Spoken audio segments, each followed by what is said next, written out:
for more than 4 decades, and I've written this down because I'm young and I can't remember stuff, so you'll indulge me, I hope. For more than 4 decades, after these 2 improbable democracies were created, India and Israel, they had no relationship to speak of. Here was Israel, here was India. They were divided by a desert ruled by despots and dictators. And yet, on every debate that mattered, they found themselves on the opposite sides. Eager to appease Arabian sentiment in its contest against Islamic Pakistan, India refused to establish diplomatic relations with Israel. Israel had a tiny consulate in Mumbai, which its diplomats described as the loneliest post in the world. India, of course, had no presence at all in Israel. There were about 35,000 Indians of Israeli origins, Israelis of Indian origin, or either way, because they were Israelis, and they were in India, and they would then turned out to be Indians who moved to Israel. And they couldn't get a visa to India, and they had to go to 3rd countries in order to get a visa. But what Indians began to realize after a while is that regardless of the truth, regardless of the reality of their relationship with Israel, in the minds of their adversaries, India was joined at the hip.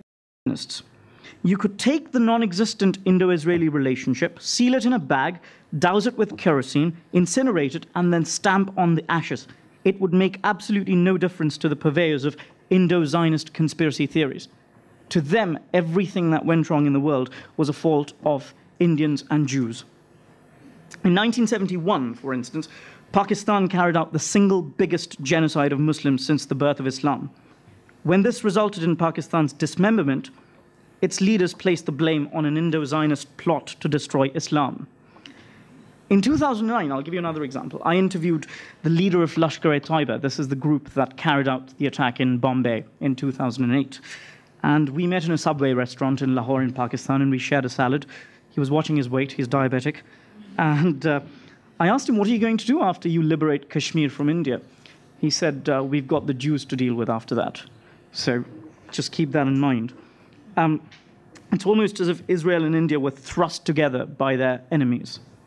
Today, India is Israel's closest eastern ally and its largest arms market, responsible for buying about 50% of Israeli exports.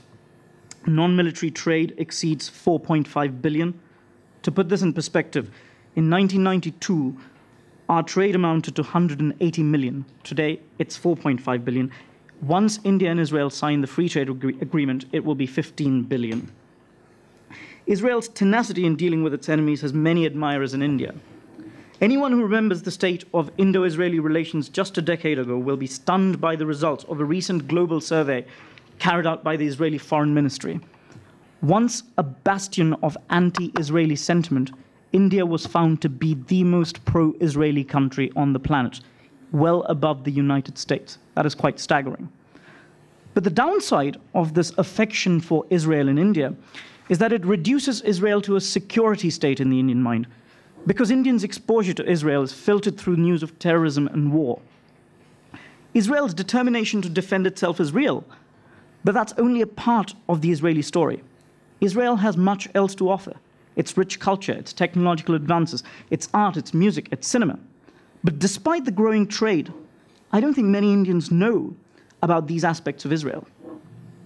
Take the imbalance in our respective soft powers. I'll hazard that almost everyone in this room has heard about Bollywood, maybe even seen one of its shabby products. But how many Indians do you think are aware of the Jewish film industry? Sorry, I beg your pardon. I wanted to call it Jollywood, but of the Israeli film industry. I doubt many are. I was being driven yesterday from Tel Aviv to Jerusalem, and the gentleman who drove me was an Orthodox Jewish gentleman, and he sang Bollywood songs. Apparently, he used to watch Indian films 40 years ago. Why don't Indians know about Israeli films? It's not that Indians are incurious. It's just that we need Israel to work harder, make the relationship about more than security. Indians are already favorably predisposed toward Israel. Their hearts, if you will, have already been won. You just need to cultivate the minds. One way to entrench yourself in Indian minds is, I would propose that Israelis start playing cricket. I'd seriously say, you play chess and do you play football? I think you should play cricket. I mean, Howard Jacobson says that there is no sport as Jewish as cricket. You should start playing cricket. But more seriously, what baffles me is that Israel has never sought India's help in dealing with Iran. I wrote an op-ed in Haaretz today making this point. India has more leverage with Iran than all the powers that have presently gathered in Moscow. Yet Israel has delegated the job of influencing Indian policy on Iran to the United States. This approach is bound to fail. You want to know the reason? Why will India never listen to the United States on Iran? The reason is, name the country which funded, armed, indulged, and shielded from prosecution India's principal enemy, Pakistan, for 50 years. That would be the United States. Now imagine how Indians must feel when the same Americans urge them, quote unquote, to assume global responsibility for peace. It sounds risible to Indian ears.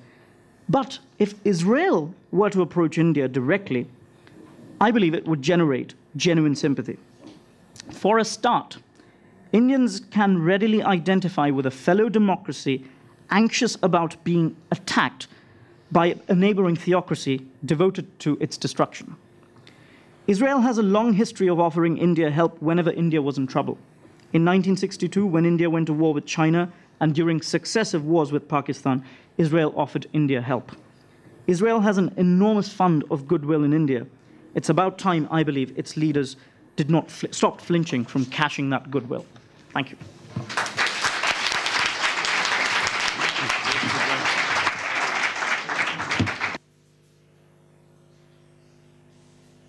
Okay.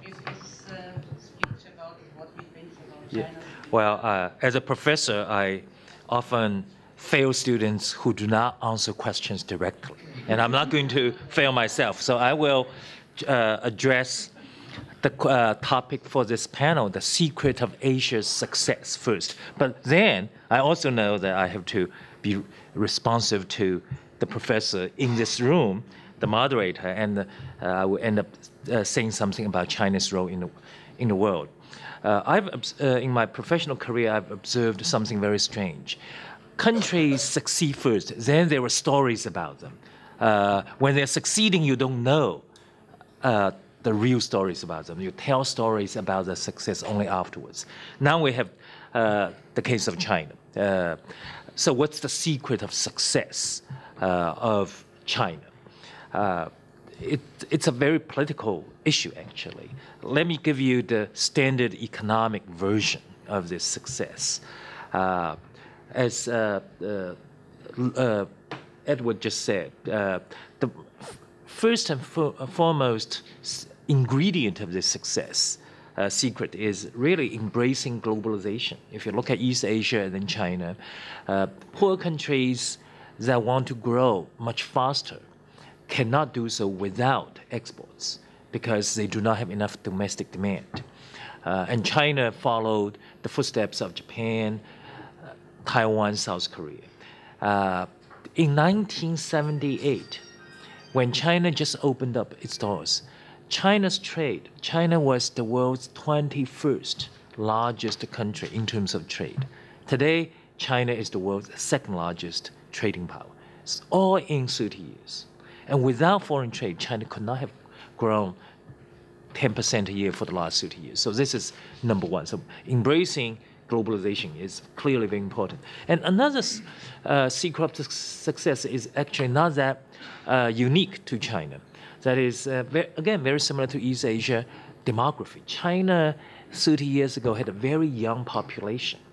I think the so-called dependency ratio, that the number of people who are actively working vis-a-vis the number of people who have to be supported, very young and very old, was something like 6 to 1.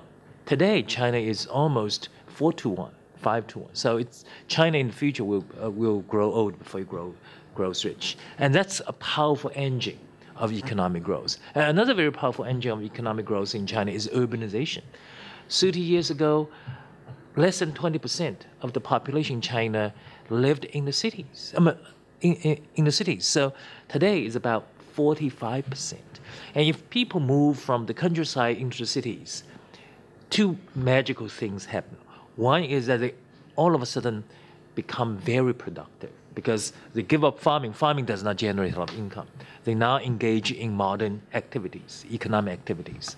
And the other is that they demand a lot of more services, more infrastructure, and that's a demand for economic growth. And then the third ingredient of success for China is that the government actually responded to this massive movement of people from the countryside to the cities, to the demand of globalization by investing in the right things, infrastructure. If you go to China, you find infrastructure is much better than most other third world countries. When I came to the United States, 1984, China was a third world country in terms of infrastructure. The US was first world country in terms of infrastructure. Today, the US is a third world country in terms of infrastructure. Indeed, yesterday morning, very early in the morning, I was driven from Ben Gurion Airport to Jerusalem, and I was marveling at this superhighway. Not a single pothole, so smooth, so fast. I said, in the US, you could not get that kind of highway in the US, the richest, the most powerful country in the world. So China invested in the right projects. But I want to reject two points you hear all the time about China's economic success. One is the so-called state capitalism. China practiced a form of unique capitalism, that is with a lot of state intervention.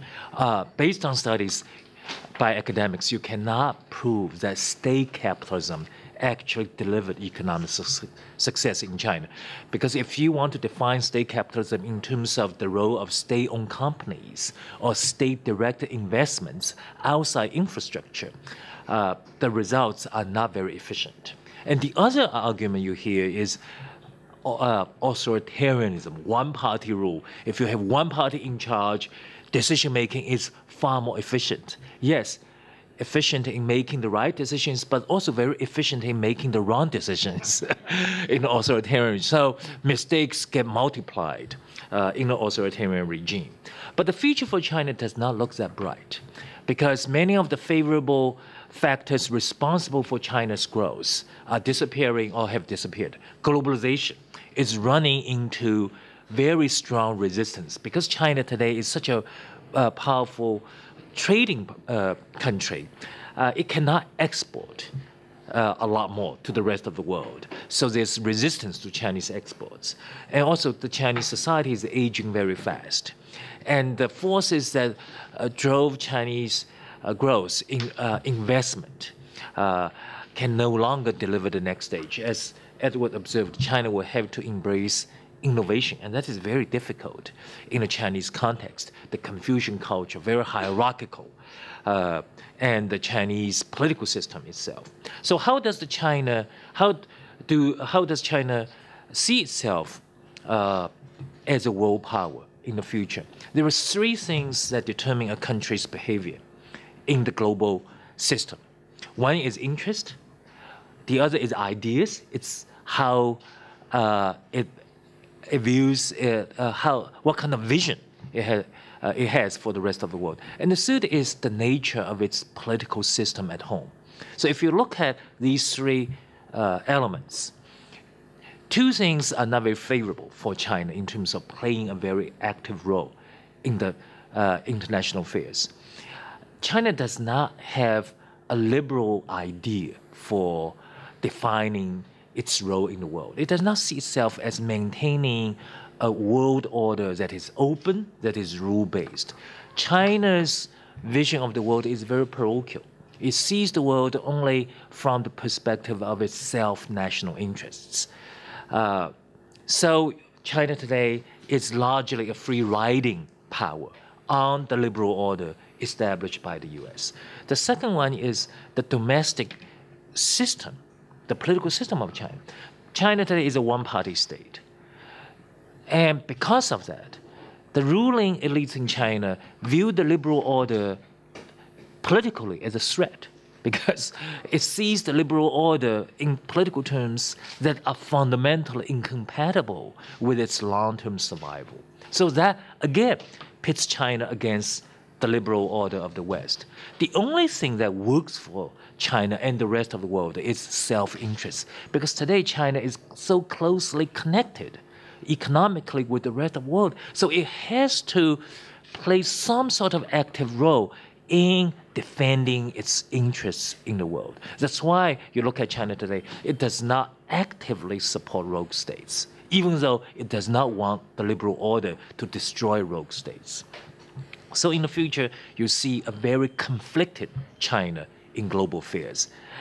And that is not very good news for the rest of the world, because the rest of the world wants to see China become another liberal power, maintaining a peaceful and prosperous world. Thank you.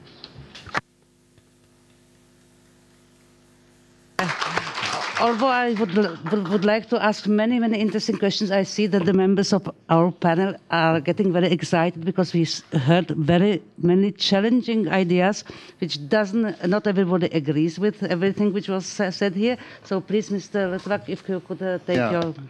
Well, first of all, I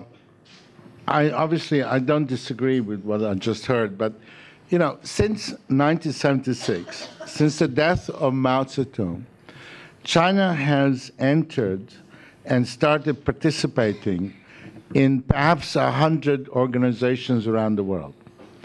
When Mao Zedong died, I believe that the only organization China was really participating in was the International Postal Union, because you could actually send a postcard from Beijing outside. That was it. Since that time, it has entered and is participating in all kinds of organizations doing all kinds of things. Now, it is true that it is absolutely not interested in endorsing or advancing liberal agendas abroad, but even there are exceptions. I happened to be traveling in China the very day when more or less the word came down from the standing committee of the Politburo that homosexuality was to be allowed in China. And it was wonderful to see that the announcement comes in a paper like the day before. The next day, there were people waving to each other in the streets of Beijing. It was kind of a funny thought. There is been an advance towards liberalism in personal conduct, liberalism in individual freedom of expression, so long as it's non-political. It's very unfortunate that the political encloses the national. So that's why you have the Tibet problem, Mongol problem, Uyghur problem, and so on.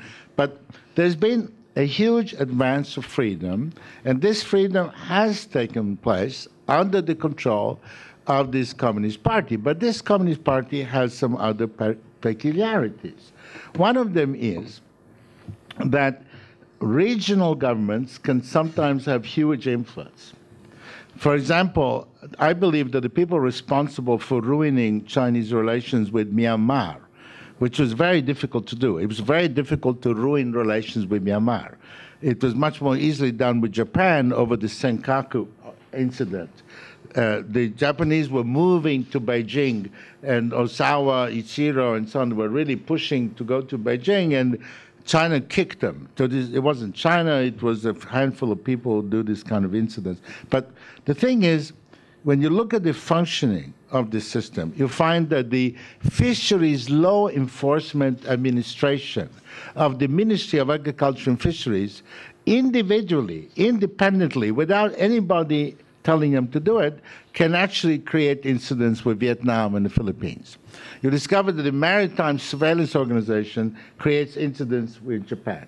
You have the situation that Wen Jiabao flies to India with 400 businessmen or 500 businessmen, and the previous 2 weeks, there was a whole series of border incidents which were caused by aggressive patrolling by the Chengdu military region. So you go to Chengdu and you have a good Szechuan meal there, and you ask the general, saying, tell me, why did you do this just before the prime minister went there?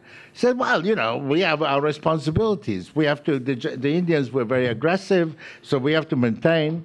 And you discovered that there's actually no connection, that the Prime Minister of China and the commander of military region of China only connect to each other through thin tubes going all the way up to the top to the Standing Committee, and the people in the Standing Committee, every day they have to deal with an earthquake, a flood, an economic problem, a disaster, a riot, or visiting foreigners. I mean, all the time in Beijing, there are these convoys of the Prime Minister of Vanuatu, Kiribati, Samoa. Everybody goes to Beijing, and the top leaders have to meet them. So you have a handful of people centralizing power, spending half the time visiting with the Prime Minister of Kiribati or the King of Tonga or something, and they are faced with all these crises, which the bureaucracy is pushing all the way up to the top to them, and they're not able to cope. So what I see as a problem of international integration is much more the day-to-day functioning of government rather than philosophical departure point, because they are drifting. The philosophical departure point, liberalism, democracy, and they are moving. Whereas the bureaucratic problem is what we see day by day.